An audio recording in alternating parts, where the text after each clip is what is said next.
Bonjour à tous. Alors, ça y est, j'ai décoré mon sapin de Noël. Alors, en fait, nous, depuis qu'on est arrivé ici, on n'achète plus de sapin. On a la chance d'avoir un magnifique épicéa bleu qui a été implanté par les anciens propriétaires, juste devant la maison. Donc, du coup, tous les ans, c'est cet épicéa qu'on décore. On n'achète plus de sapin coupé pour le mettre à la maison.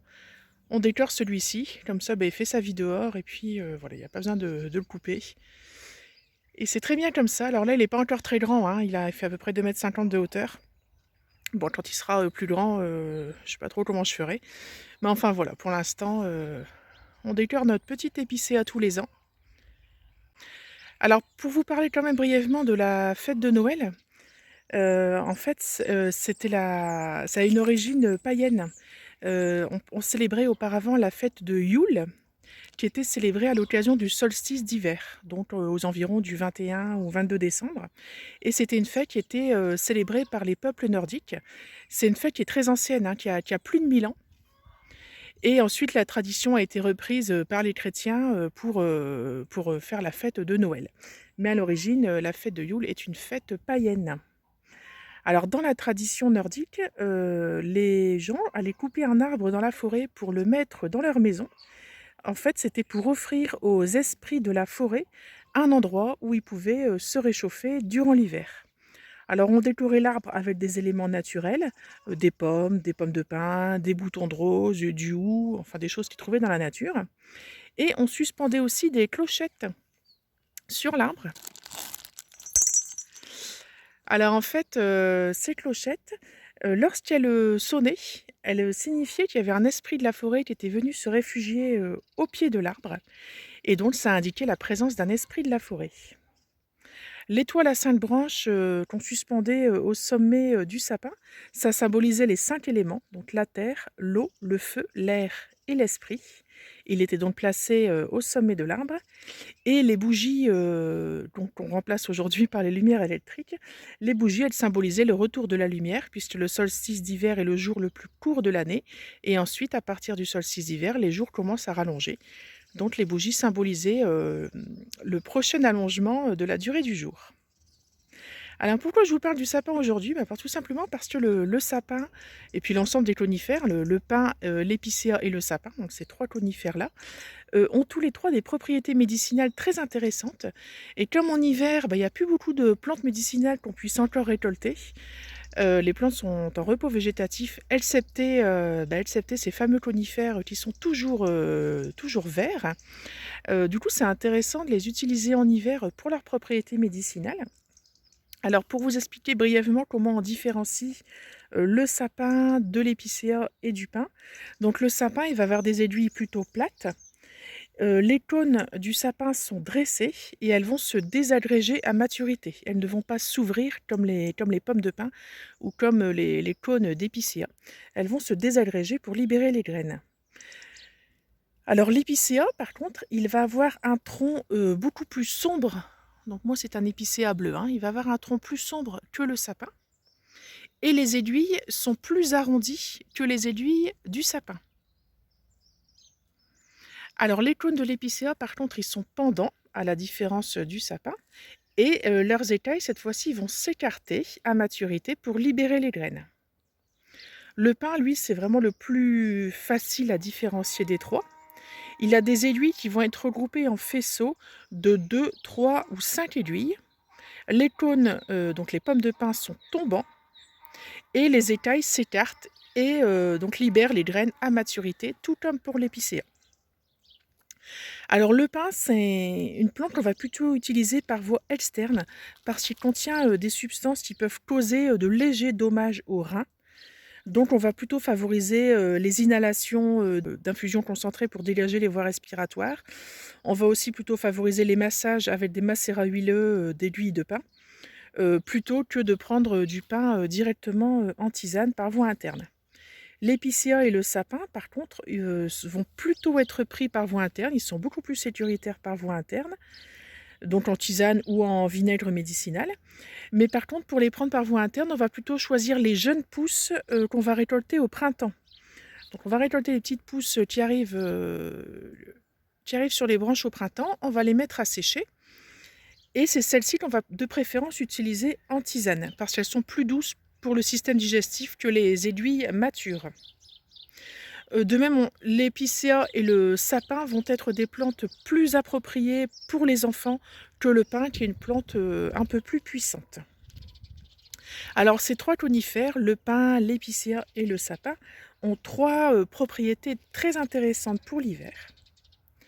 Donc la première, c'est qu'ils soulagent les douleurs articulaires, l'arthrose, les rhumatismes.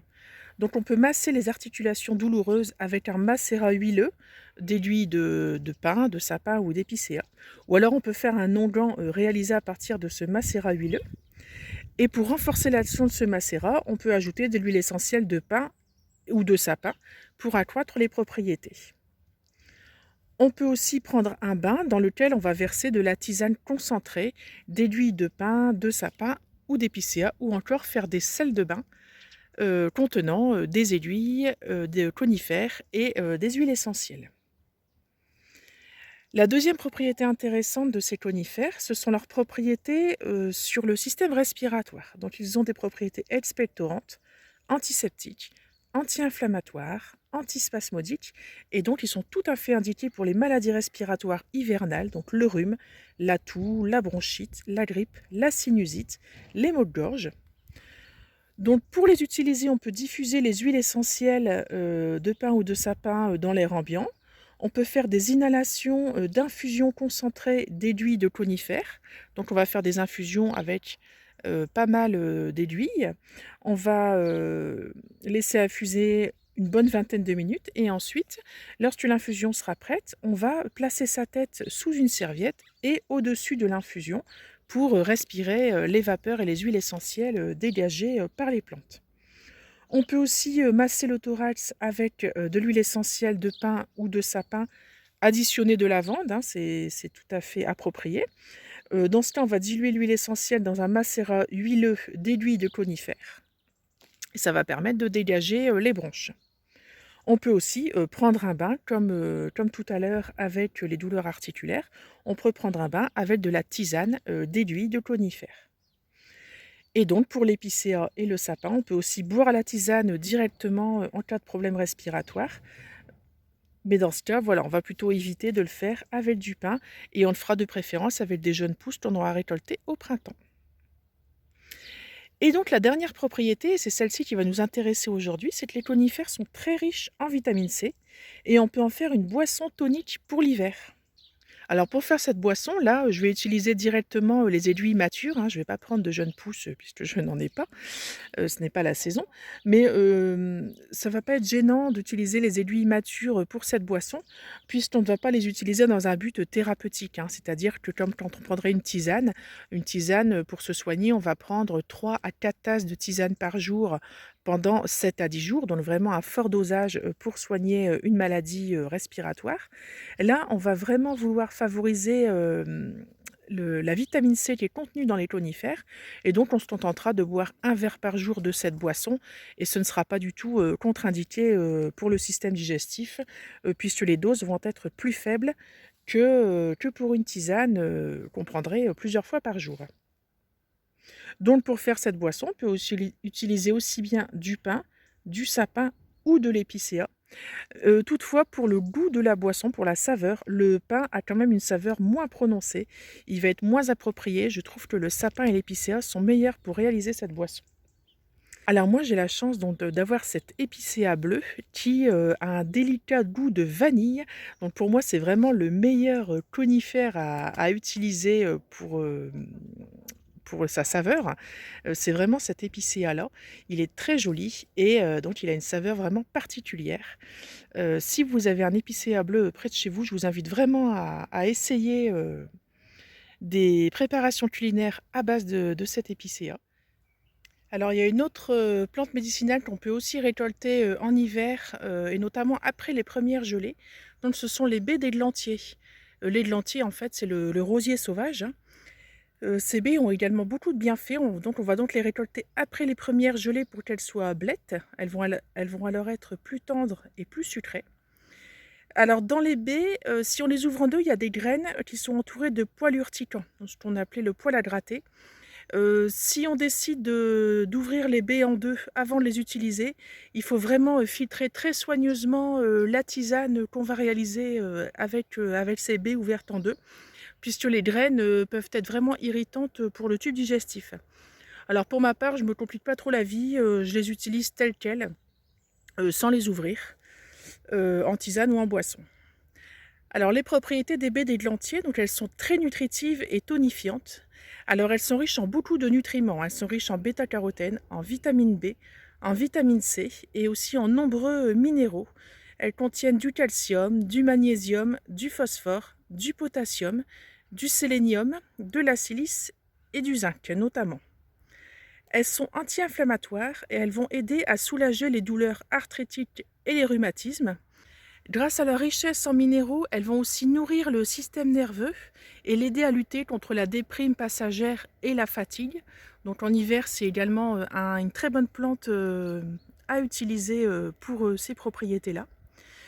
Elles vont aussi renforcer le système immunitaire et augmenter la résistance de l'organisme aux infections. Elles sont astringentes, c'est-à-dire qu'elles resserrent les tissus et les muqueuses, et elles peuvent aider à soulager les irritations des muqueuses digestives et à combattre la diarrhée. D'ailleurs, pour les désordres de l'estomac chez les enfants, une tisane de baie d'églantier, c'est vraiment tout à fait approprié et pas du tout dangereux pour les enfants. Il n'y a absolument pas de contre-indication à les utiliser. Et enfin, les baies d'églantier préviennent l'apparition des calculs rénaux. Là encore, grâce à leur astringence, elles permettent de lutter contre l'incontinence urinaire et les envies fréquentes d'uriner. Donc là encore, c'est une solution qu'on peut essayer chez les enfants qui ont tendance à faire pipi au lit. C'est de leur faire boire une tisane de baie d'églantier le soir avant de dormir. Ça peut les aider. Après, bien sûr, il y a bien d'autres origines hein, de l'énurésie. Mais bon, ça peut quand même être une piste à explorer, de leur faire boire une tisane de baie d'églantier avant d'aller au lit, pour voir si ça peut les aider à combattre l'énurésie. Donc voilà, donc je vais récolter les baies d'églantier. Alors moi, j'ai pas beaucoup d'églantier sur mon terrain. Je vais devoir aller me promener dans la nature pour en cueillir d'autres. Je vais déjà prendre ce que j'ai chez moi. Et puis, je compléterai au cours d'une petite balade. Voilà, j'ai trouvé un autre églantier au bord de ma rivière finalement, qui contient un peu plus de petites baies. Donc on voit bien les feuilles, hein, elles ressemblent vraiment à des feuilles de rosier, mais en plus petit. Alors voilà ma récolte d'aiguilles d'épicéa bleu et mes baies d'églantier. Bon, forcément ça prend moins de volume que les aiguilles d'épicéa. Donc là elles sont bien mûres, hein, les baies d'églantier, elles sont vraiment blettes. On voit qu'il y a eu les premières gelées. Elles sont molles. C'est beaucoup mieux de les utiliser comme ça que de les cueillir quand elles sont dures. Parce qu'elles vont beaucoup plus facilement libérer leur vitamine C puis leurs nombreux minéraux. Ce sera beaucoup plus assimilable qu'avec des baies dures qu'on aurait cueillies avant les gelées. Donc je vais remplir un bocal en verre avec mes aiguilles d'épicéa et mes baies d'églantier. Voilà, donc j'ai fait 2 bocaux avec des baies d'églantier et de l'épicéa. Et puis le dernier, j'ai fait que épicéa parce que j'avais pas assez de baies d'églantier. Comme ça me fera une boisson un peu différente. Donc je vais couvrir d'eau jusqu'en haut. Et ensuite, je vais ajouter une bonne cuillère à soupe de miel dans chaque flacon. En mélangeant bien. Bon, ensuite, je vais mélanger le pot fermé pour bien incorporer le miel. Donc voilà, j'ai mis le miel. J'ai fermé hermétiquement avec les joints. J'ai bien mélangé pour incorporer le miel à la préparation. Et donc maintenant, je vais laisser fermenter pendant 2 à 4 jours à température ambiante. Donc on aura donc une fermentation alcoolique où le sucre du miel va faire fermenter la boisson et ça va permettre de mieux extraire la vitamine C qui est contenue dans les conifères et dans les baies d'églantier. Donc je vous montre le résultat d'ici 2 à 4 jours, hein, le temps que la boisson devienne pétillante. Alors ça fait maintenant 4 jours pardon, que ma préparation est en train de fermenter. Donc on voit que ça pétille, hein, donc là c'est bon. La fermentation est faite, donc du coup je peux filtrer.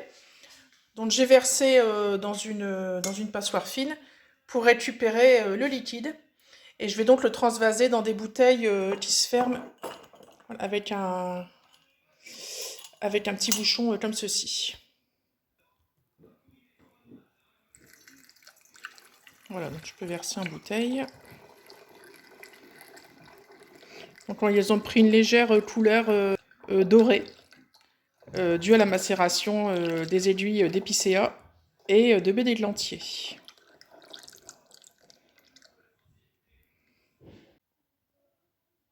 Et voilà, donc j'ai obtenu un peu plus de 4 litres de boisson. Donc la couleur varie en fait en fonction de la concentration en baie d'églantier et en aiguille d'épicéa. Dans celle-ci, il y avait beaucoup plus de baie d'églantier, donc on voit plus de couleur rouge.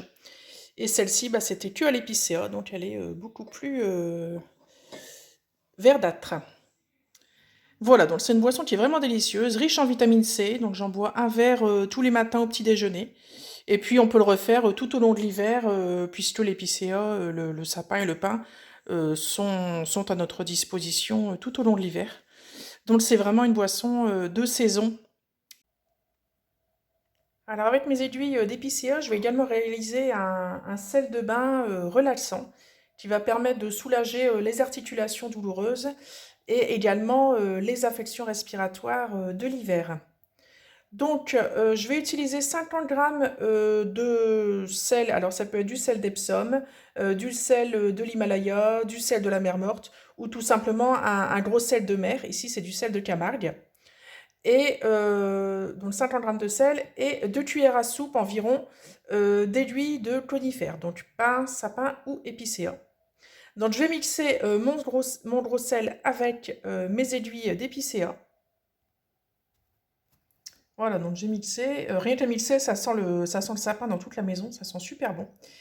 Et donc pour renforcer l'action de ce sel de bain, j'ajoute des huiles essentielles, alors au choix on peut ajouter de l'huile essentielle de pin, de sapin, de lavande, d'eucalyptus, enfin toutes des huiles essentielles qui vont être favorables aux affections pulmonaires ou aux problèmes articulaires. Donc moi je vais ajouter l'huile essentielle de Ravnisara, de lavande et d'eucalyptus pour donc renforcer l'action de ces sels de bain.